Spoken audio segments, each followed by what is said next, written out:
Welcome everybody to a look at a brand new Warner Brothers Archive Collection release, and it is 1970s. There Was a Crooked Man. So this is directed by Joseph L. Mankiewicz, who I've seen 5 other films from before.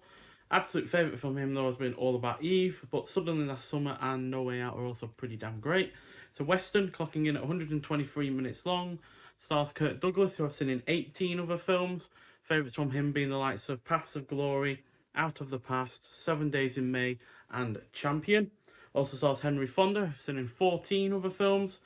Favourites from him being 12 Angry Men, Once Upon a Time in the West, Fail Safe, and The Oxbow Incident.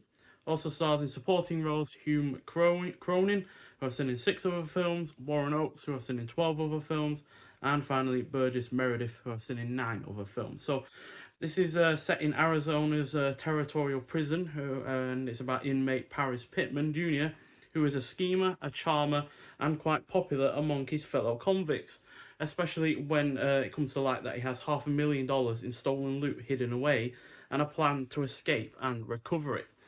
New warden Woodward Lopeman has other ideas about Pittman. Each man will have the tables turned on each other. So this is tonally as well as this is a tonal as well as a genre mishmash.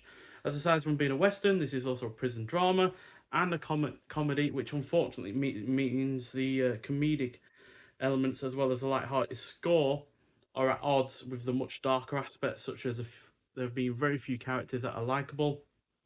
There's a hanging, a suicide attempt, plenty of violence, and numerous betrayals, which is really at odds with the more light-hearted elements that are going on there. That said, the cast is great. It is well shot. The pacing is on point. The production is solid. It features a few solid laughs, even though there are at odds with the darker aspects. There are still some solid laughs in there.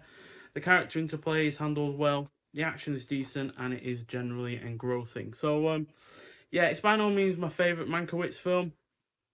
Certainly ranks lower than all the other 5 films that I've seen from him before. As yeah, I didn't give any of his prior films that I've seen 4 stars or less. No, less than 4 stars. The 3 that I mentioned all got 4.5 or 5 stars. So yeah, unfortunately, this is going to be a 3.5 out of 5 from me. It's not bad by any means, but I like a lot of those kind of westerns from the early 70s or the late 60s that were made in America. They just don't come quite across as well as older westerns or newer westerns. They are kind of in a middle zone where there are all elements to it to really enjoy, but then there are other elements that are just a little bit on the weaker side of things. So yeah, as per usual, don't get a printed disc with this. But we do at least get a couple of extras on it, which hasn't been the case for the last few films that I've reviewed. From Imprint in particular, with Cold Steel, Green Ice, and Cold Steel, Ravagers, and Let's Get Harry. So if these can do a couple of extras, then there's no reason why Imprint can't. But yeah, the extras are vintage featurette on location with the film and a theatrical trailer as well. So yeah, fairly solid, but don't go in expecting a great film given the director and the cast.